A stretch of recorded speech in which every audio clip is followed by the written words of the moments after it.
오늘 계속해서 향유옥합 부음 마리아에 대해서 나누도록 해보도록 하겠습니다. 어, 자, 요한복음 12장, 요한복음 12장, 13절 보겠습니다.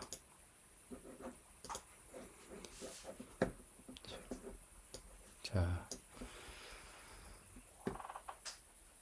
마리아는 지극히 비싼 향유, 곧 순전한 나드 한 근을 가져다가 예수의 발에 붓고 자기 머리털로 그의 발을 닦으니 향유 냄새가 집에 가득하더라. 이틀 6월절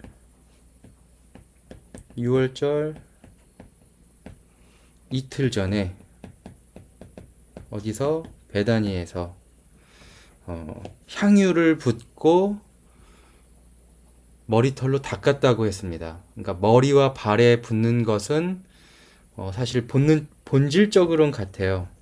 이 우리가 향유를 머리에 붓는다, 발에 붓는다, 이런 표현들이 있는데 성경에는 이게 본질적으로는 같아요. 그런데 좀 미세한 차이가 있죠. 예수님의 몸은 우리가 너무 뭐랄까요? 예수님의 몸을 그냥 너무 육신의 것으로만 생각하면 안 돼요. 영적으로 생각해야 되는데 예수님의 몸은 뭡니까? 말씀이죠. 그렇잖아요. 말씀이 예수님의 몸으로 이 땅에 오신 거잖아요. 말씀이 육신이 되신 예수님이잖아요. 그러니까 예수님의 몸은 말씀이에요. 그러니까 머리도 말씀이고 발도 말씀이에요. 자, 여기에서 우리가 시편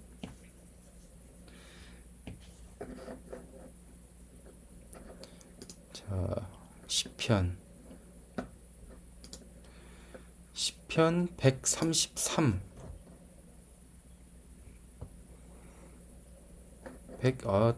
길구만. 133 1절을 보면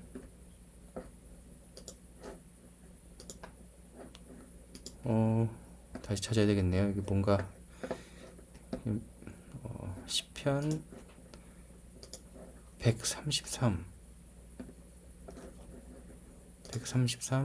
이게 검색이 이제 사라졌는데 이게 왜 검색이 안 되죠? 인터넷에 뭔가 오류가 있는 것 같은데. 자, 그냥 읽겠습니다. 그러면 시편 133편 1절에 뭐라고 됐냐면, 보라, 형제가 연합하여 동거함이 어찌 그리 선하고 아름다운고. 이거 많이 들어본 말씀이죠. 형제가 연합하고 동거하는 것에 그림을 보여주잖아요. 형제는 뭐예요? 형제는 예수님이에요. 그러니까 형제 연합은 우리가 흔히 우리끼리 연합한다, 너와 내가 연합한다, 이렇게 생각하고 있는데 그게 아닙니다. 예. 예수님과 우리가 연합하는 거를 얘기하는 거예요. 성경의 주체는 예수님이에요. 우리 인간적인 어떤 그러한 것들이 아니고요. 뭐든지 다 예수님을 우리가 생각을 해야 됩니다. 예. 근데 왜 이건 시편 이렇게 하니까 검색이 사라지죠?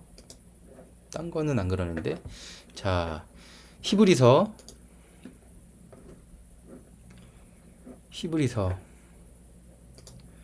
2장 10절. 자, 그러므로 만물이 그를 위하고 또한 그로 말미암은 이가 많은 아들들을 이끌어 영광에 들어가게 하시는 일에 그들의 구원의 창시자를 고난을 통하여 온전하게 하심이 합당하도다. 그러니까 예수님이 이 땅에 오셔서 죽으심으로, 자, 11절 계속 보면은 뭐라고 되어 있습니까? 거룩하게 하시는 이와 거룩하게 함을 입은 자들이 다 한 근원에서 난지라 그러므로 형제라 부르시기를 부끄러워하지 아니하시고. 자, 예수님과 우리가 형제잖아요. 예수님과 우리는 한 근원, 바로 한 아버지 안에서, 하나님 아버지 안에서 한 근원이에요. 그게 형제예요. 그러니까 예수님도 우리도 형제인 거예요.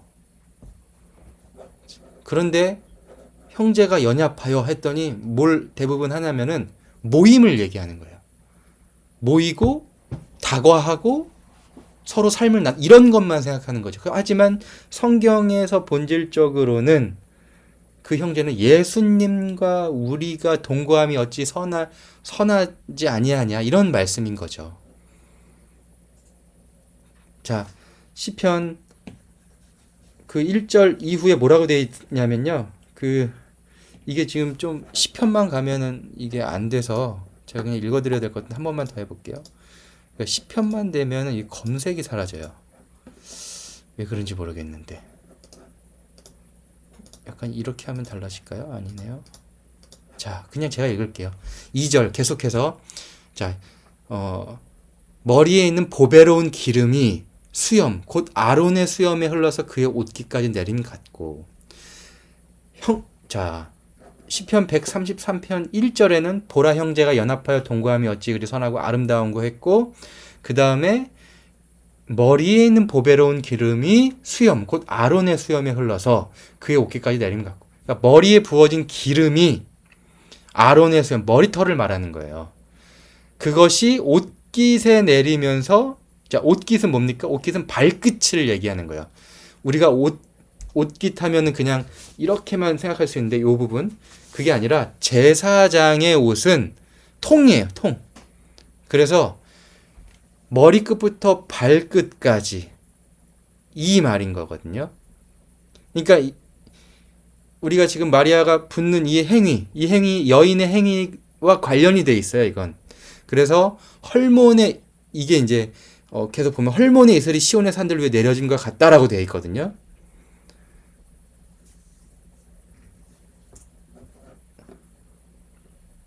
바로 이 개념인 거예요. 지금 향유 옥합을 붓는 이 개념은 시편 133편의 개념이라고 생각하시면 되는 거예요.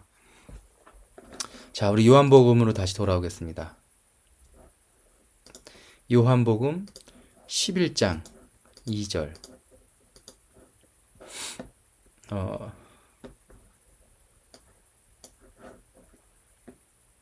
이 마리아는 향유를 주께 붓고 머리털로 주의 발을 닦던 자요 병든 나사로는 그의 오라버니더라. 붓고 과거형이죠. 전에 부었다는 거예요. 그러니까 머리털로 주의 발을 닦던 자인데 자, 전에 마리아가 이 일을 한번 했었던 것이에요. 전에 한번 부었던 여인이라는 거거든요. 그러니까 마리아는 발에 붓고 둘째는 머리에 부었다라는 거예요. 그러니까 발에 부었고 머리에 부었다 이렇게 생각을 하셔야 돼요. 그러니까 이 행위가 굉장히 중요합니다.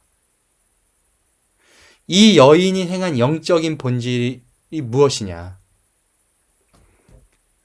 이거는 복음을 증거하는 일에 증거돼야 되는 일이라고 그랬거든요. 누가복음 7장 37절 37절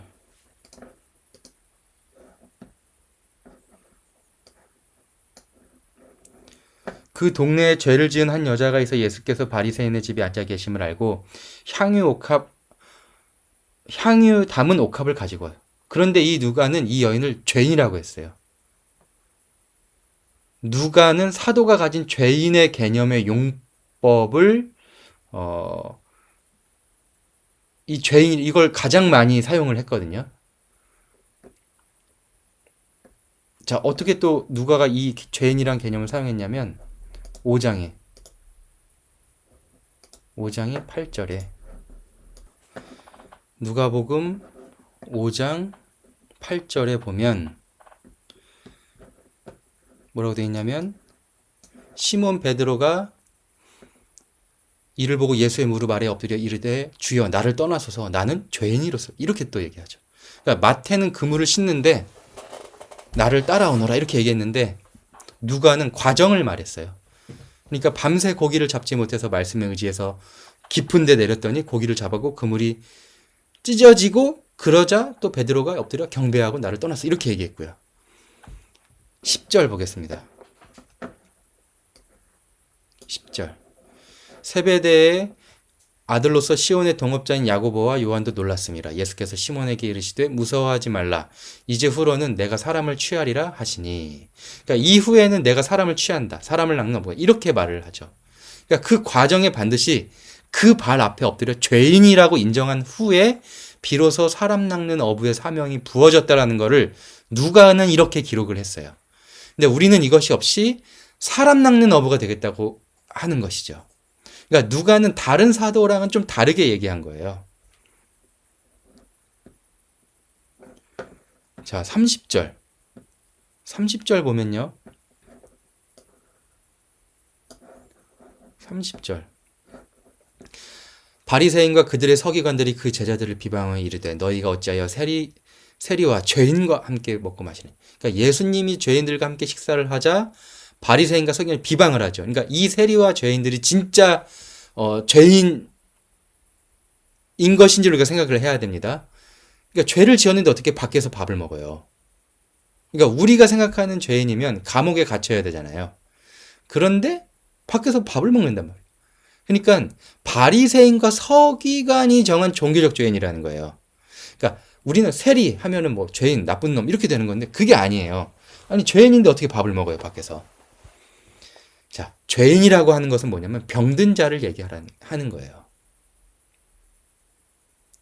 나병 환자도 그 당시는 죄인이었고요. 눈먼 자도 그 당시에 죄인이었어요. 그래서 31절에 뭐라고 이야기를 하냐면 예수께서 대답하여 이르시되 건강한 자에게는 의사가 쓸데없고 병든 자에게라 쓸데있는. 그러니까 죄인이라는 개념은 이걸 생각해야 돼요. 죄인. 이거는 성전 유대교에서 전통으로 규정한 거죠. 전통으로. 근데 오히려 주님은 그들이 더 먼저 천국에 들어갈 것이라고 얘기하죠. 자, 찾아볼까요? 누가복음 7장 30절.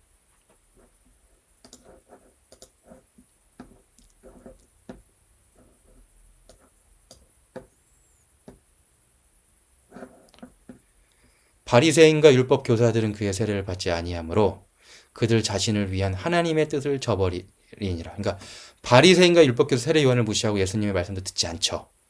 그러니까 죄인이라고 생각하지 않고 의인이라고 생각하기 때문에 예수님의 말씀을 듣지 않는 거예요.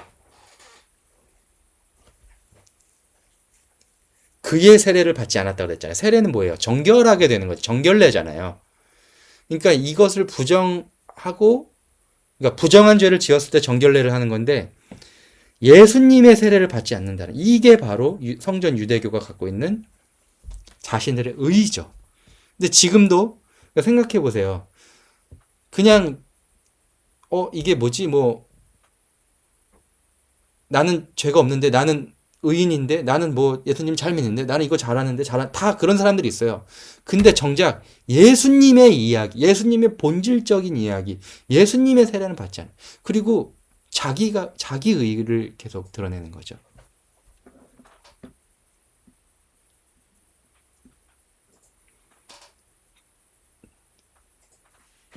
자, 누가복음 7장 32절에 계속해서 보면 비유하건대 아이들이 장터에 앉아 서로 불러 이르되 우리가 너희를 향하여 피리를 불어도 너희가 춤추지 않고 우리가 곡하여도 너희가 울지 아니하였다 함과 같도다. 그래서 세대를 이렇게 이 말씀은 세대를 이렇게 비유하시는 건데, 피리를 부는 것은 잔치를 말하고요. 곡은 장례식을 얘기해요. 자, 34절. 인자는 와서 먹고 마시며 너희 말이 보라 먹기를 탐하고 포도주를 즐기는 사람이요 세리와 죄인의 친구로다. 잔치 때는 죄인과 세리가 예수님의 친구로 가까이 와서 먹고 마시, 그것이 잔치. 그럼 곡하는 것, 장례는 무엇입니까? 33절. 장례는요, 세례 요한이 와서 떡도 먹지 아니하여 포도주도 마시지 아니하며 너희 말이 귀신이 들렸다 하더라. 자, 세례 요한은 금식을 했죠. 근데 신랑이 있으면 잔치하고 신랑이 죽으면 장례식이나 금식하는 것인데 세례 요한의 때는 장례식인 거예요. 그러니까 세례 요한이 와서 곡을 해도 울지 않고 예수님이 와서 피리를 불어도 근데 또 피리는 목자가 양떼를 부를 때 부르는 것입니다. 그러니까 이런 것들이 복합적인데 그래서 바벨론에서 이스라엘이 휘파람을 불어서 부르죠. 그러니까 바벨론에 갇힌 자를 예수님이 초청하시는데 이 잔치에 오지 않는 것이에요. 죄인들이 자기들이 죄인이고 세리고 병든 자라는 것을 모르죠.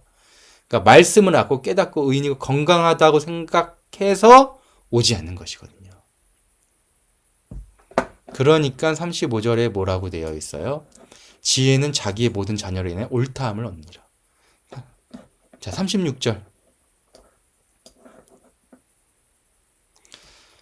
한 바리새인이 예수께 자기와 함께 잡수시기를 청하니 이에 바리새인의 집에 들어가 앉았을 때 그리고 나서 한 바리새인이 예수님을 초청하죠.